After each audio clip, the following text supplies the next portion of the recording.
Menteri PAS yakin politik akan stabil jika UMNO jatuh. Kenyataan sombong Menteri Kedah, UMNO Kedah gesa nilai semula hubungan. Azam dedah, ada rancangan untuk jatuhkan SPRM? Mujidin takut dengan populariti Najib? Pembangkang pecah, Barisan Nasional menang besar.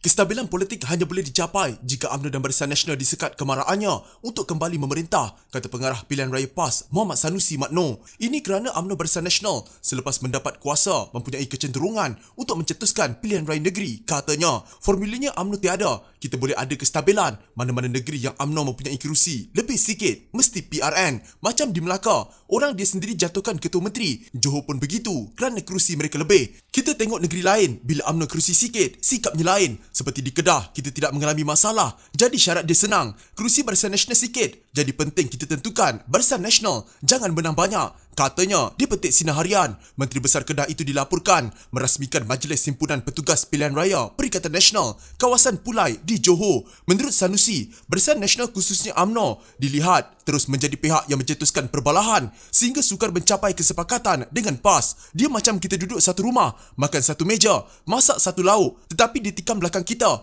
Inilah perangai Barisan Nasional. Kita kalau nak hidup aman, lidah dengan hati mesti sama. UMNO sudah menerima macam-macam, tetapi tetap tamak kerana mereka kalau boleh mahu semua. Tengok apa yang mereka tidak dapat. Jika bukan jawatan menteri, mesti pengurusi syarikat berkaitan kerajaan atau GLC, dakwa Sanusi. Sementara itu, Sanusi juga mendakwa Presiden UMNO Ahmad Zaid Hamidi menggunakan formula Presiden PKR Anwar Ibrahim yang mahu menunjukkan parti mereka sudah kembali diterima rakyat dengan menuntut mengadakan beberapa PRN. Ini strategi digunakan Anwar dan diikut pula oleh Zahid yang juga anak muridnya. UMNO mahu tunjuk yang konon mereka sudah mendapat keyakinan kembali. Itu sebab mereka buat PRN demi PRN. Beza sikit daripada Anwar. Kalau boleh lihat berapa beliau berjaya buat pilihan raya kecil pada tahun 2008 hingga 2013, tetapi tidak boleh buat PRN kerana ketika itu tiada negeri yang goyah. Zahid berjaya lakukan, katanya lagi. Di Melaka, wakil rakyat UMNO yang berpaling tadah membawa kepada pilihan raya mengejut, manakala di Johor, UMNO mewajarkan perlunya pilihan raya negeri baru kerana pemerintahan dengan majoriti tipis satu kerusi. Mengulas kenyataan Sanusi, Ketua Penerangan UMNO Syaril Hamdan berkata, parti lain yang menyebabkan ketidakstabilan tanpa menyebut nama. Dia memetik insiden sebuah parti menjatuhkan kerajaannya sendiri selepas 22 bulan menukar menteri besar, kurang setahun selepas dia memegang jawatan, menukar ketua parti negeri dan mengancam pilihan raya mengejut yang memaksa PRN Johor. Ini rujukan jelas kepada Bersatu yang merupakan rakan pilihan PAS selepas sebahagian besarnya meninggalkan UMNO. Kestabilan politik adalah sinonim dengan UMNO, kata Syaril. Menteri Besar Kedah Muhammad Sanusi Maknur diingatkan tidak sombong kerajaannya stabil kerana UMNO berlapang dada menyokong pentadbirannya. Timbalan Ketua UMNO bahagian Merbuk Syaiful Hazizi Zainul Abidin turut mengingatkan pengarah pilihan raya PAS pusat itu supaya tidak membuat kenyataan liar serta kasar terhadap UMNO yang menjadi sebahagian daripada kerajaan negeri itu. Kerajaan Kedah stabil kerana UMNO berlapang dada. Saya tidak pasti bagaimana untuk menggambarkan perkara ini. Sama ada terlupa atau berpura-pura lupa. Kerajaan PAS di Kedah itu terbentuk dengan sokongan UMNO. Malah dalam kebanyakan kerajaan, sama ada di peringkat pusat dan negeri, UMNO adalah entiti yang sama-sama membentuk kerajaan. Benar, tanpa UMNO masih ada kerajaan di setengah negeri akan kekal memerintah. Namun, untuk menyatakan tanpa UMNO, semua kerajaan ini dan politik kita akan lebih stabil adalah tidak berasas dan tidak berpijak di bumi nyata, katanya menurut laporan. Sanusi dilaporkan berkata, formula untuk melihat kestabilan politik di Malaysia dan semua negeri adalah UMNO tidak lagi memerintah. Susulan kenyataan Sanusi itu, Syaiful meminta UMNO Kedah menilai semula hubungan dengan PAS yang disifatkannya angkuh dan sombong. Berdasarkan kedudukan ini, saya percaya wujud keperluan untuk UMNO Kedah menilai semula hubungannya dengan PAS adalah tidak produktif jika kita terus-menerus cuba berpura-pura kita boleh bekerjasama, sedangkan yang terlihat saban hari adalah kerapuhan demi kerapuhan yang seakan tidak boleh diselamatkan. Dalam pada itu, Timbalan Ketua UMNO Johor Nur Jazlan Muhammad berkata, pemimpin PAS tidak layak bercakap tentang kecekapan pentadbiran kerana parti itu sendiri gagal membawa perubahan besar sepanjang memerintah Kelantan selama 30 tahun. Saya nasihatkan pemimpin PAS agar melihat diri di cermin dulu sebelum nak mengata orang lain. Rekod mereka sepanjang perintah Kelantan pun tak ada yang boleh dibanggakan. Bila dilantik jadi Menteri Kabinet pun, mereka gagal berfungsi dengan baik. Beliau berkata, rekod terbukti Pakatan Harapan dan Perikatan Nasional termasuk PAS baru satu penggal menjadi kerajaan. Negara sudah huru-hara, katanya lagi. Ketua Pesuruhjaya SPRM Azam Baki menjangka berdepan lebih banyak serangan peribadi dalam masa terdekat dalam cubaan individu tertentu menghakis kepercayaan awam terhadap badan anti rasuah itu. Meskipun Suruhanjaya Security tidak mendapati sebarang salah laku dalam isu saham yang dikaitkan kepadanya, Azam meramal tekanan memaksanya untuk meletak jawatan akan berterusan susulan kes-kes rasuah berprofil tinggi di siasat SPRM. Saya rasa agenda segelintir individu ialah bukan sahaja mahu saya letak jawatan tetapi mahu menjatuhkan institusi SPRM itu sendiri. Lebih-lebih lagi apabila SPRM sekarang ini makin giat menyiasat kes-kes rasuah yang berprofil tinggi. Saya menjangka perkara ini tidak akan berakhir di sini, malah akan ditimbulkan tomahan dan isu lain terhadap saya di masa yang terdekat. Kalau usaha ini berjaya, bermakna tiada lagi mana-mana agensi yang boleh dipercayai untuk orang awam rujuk sekiranya terdapat isu-isu yang melibatkan rasuah, katanya kepada portal FMT dan beberapa media terpilih baru-baru ini. Azam tidak menamakan kes berprofil tinggi yang dimaksudkan itu, namun beberapa bekas menteri dan ahli politik telah dibawa ke muka pengadilan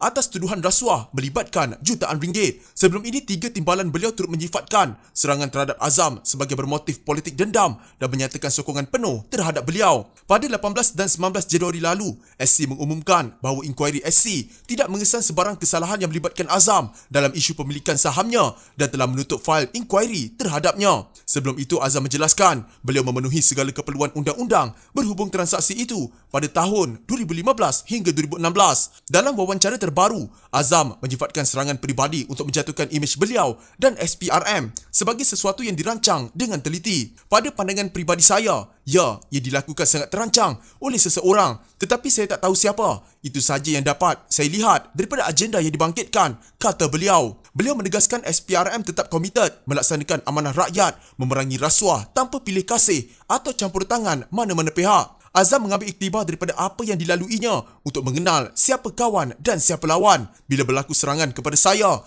anggap ini sebagai cabaran. Apa lagi yang saya boleh buat? Saya perlu berlapang dada. Terlalu banyak pengajaran yang dipelajari di sini. Saya juga benar-benar tahu siapa yang berada di belakang saya dan menyokong saya, terutamanya pegawai-pegawai saya, katanya. Berkongsi pengalaman sepanjang 35 tahun bersama SPRM, Azam berkata beliau pernah menerima mesej amaran daripada individu yang tidak dikenali. Mesej maki hamun itu biasa. Ada juga yang hantar mesej kata hati-hati, keluarga anda akan ditimpa musibah. Sila hati-hati, kalau tak kita akan sihir anda dan anak-anak anda.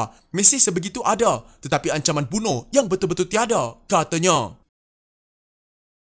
Seorang pemimpin UMNO membidas Presiden Bersatu Muhyiddin Yassin menggunakan taktik menyerang kluster mahkamah menjelang pilihan raya negeri Johor kerana takut dengan populariti bekas Perdana Menteri Najib Razak yang mampu menarik undi kepada UMNO dan Barisan Nasional. Menyifatkan Muhyiddin sebagai individu kehabisan modal berpolitik, Ahli Majlis Kerja Tertinggi UMNO Nur Omar berkata kes mahkamah yang melibatkan pemimpin UMNO masih berjalan dan tiada satu pun ditutup. Walaupun jawatan Perdana Menteri kini disandang parti itu, apa kaitan kluster mahkamah dengan PRN Johor? Tiada kaitan pun. Dah tiada modalkah? Nak kata kluster mahkamah tetapi kes ini masih berjalan di mahkamah, bukan ada campur tangan politik. Noh yang juga Ketua UMNO Selangor berkata Muhyiddin tiada hak menghalang mana-mana pemimpin UMNO turun berkempen di Johor, melainkan Bersatu sendiri takut dengan bayang-bayang pemimpin UMNO, khususnya Najib. Kalau kata Najib atau Presiden UMNO Ahmad Zaid Hamidi nak turun berkempen, apa salahnya? Semua orang boleh turun berkempen ke sebab mereka takut? Sebab kalau Najib turun di Melaka dulu, lebih tinggi orang nak sokong UMNO, katanya. Bagi saya, tiada kena-mengena sebab kita lihat keadaan di Johor itu lebih satu kerusi saja. Itu saja. Tiada kaitan dengan kluster mahkamah. Kalau kata kluster mahkamah gunakan politik untuk kepentingan diri, saya ingat ini fitnah dan tuduhan bagi orang yang tiada modal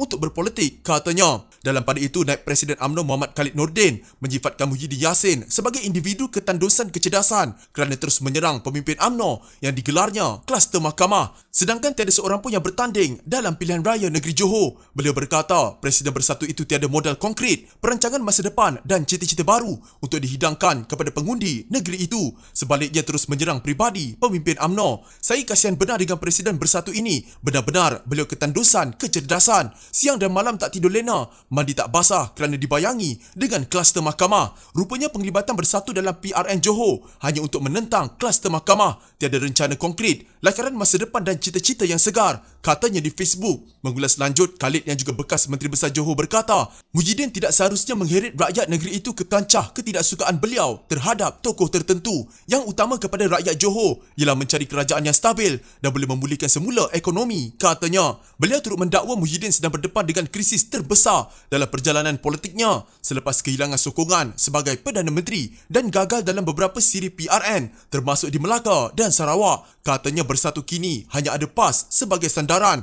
ketika ramai pemimpin dan ahli Bersatu keluar meninggalkan bos mereka. Dari sehari ke sehari, semakin ramai pimpinan dan ahli Bersatu keluar meninggalkan parti. Karma talqin beliau terhadap UMNO kembali menghantui Bersatu. Semuanya ciptaan beliau sendiri, bukan orang lain, katanya. Dato' Kadir Jassin meramalkan Barisan Nasional akan menang besar di Johor sebagaimana keputusan diperolehinya pada pilihan raya negeri Melaka November lalu. Menurut wartawan veteran itu, kemenangan besar Barisan Nasional dikatakan berpunca daripada faktor perpecahan yang berlaku dalam Pakatan Harapan. Kalau jalan cerita PRN Melaka November lalu boleh digunakan ke atas PRN Johor pada 12 Mac ini, UMNO akan menang besar bukan sangat kerana UMNO kuat tetapi kerana parti-parti lawan sudah hilang arah tujuan. Perikatan Nasional, Pakatan Harapan dan PKR mungkin mengulangi kekalahan teruk di Melaka. Pakatan Harapan dan PKR juga kalah teruk dalam PRN Sarawak 18 Disember lalu. Parti-parti yang menentang UMNO banyak dan rakyat jelata yang mahukan perubahan pun ramai. Tetapi mereka lebih berpecah belah sekarang daripada ketika PRN Melaka, katanya menerusi hantaran Facebooknya. Menurut EKD, Pakatan Harapan terbagi dua kerana PKR hendak menggunakan lambang sendiri manakala DAP dan Parti Amanah Negara memakai lambang Pakatan Harapan. Katanya tindakan itu sudah tentu membuat pengundi keliru dan kurang yakin dengan sikap mementingkan diri yang ditunjukkan pembangkang.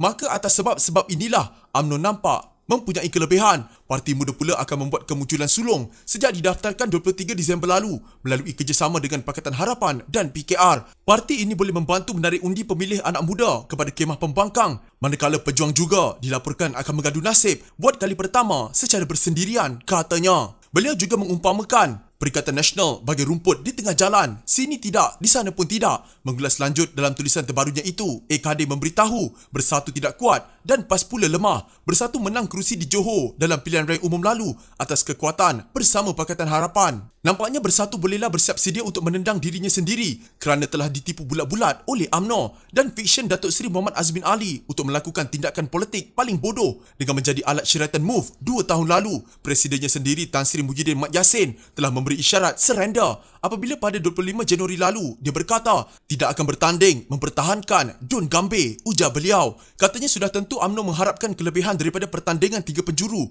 di mana Perikatan Nasional dan Pakatan Harapan atau PKR bertembung. Ia akan menang jika undi tradisionalnya kekal manakala undi pembangkang pecah. Secara umum beliau menjelaskan UMNO Johor tidaklah kuat atau berjaya seperti diuar-uarkan. Muhyiddin pula tidak boleh diambil kira sebab dia mendapat jawatan itu melalui rampasan kuasa. Atas alasan itu rasanya tidak ramai orang percaya kepada bekas Menteri Besar Datuk Seri Muhammad Khalid Nordin apabila dia berkata seluruh negara telah meninggalkan kluster mahkamah jauh di belakang dan bergerak jauh ke hadapan mencari kestabilan, memulihkan ekonomi dan mencipta masa depan. Menurut EKD lagi, susah hendak percaya kepada orang yang kerusi parlimen dan negeri sendiri pun tidak berjaya bertahan dalam PRU 14.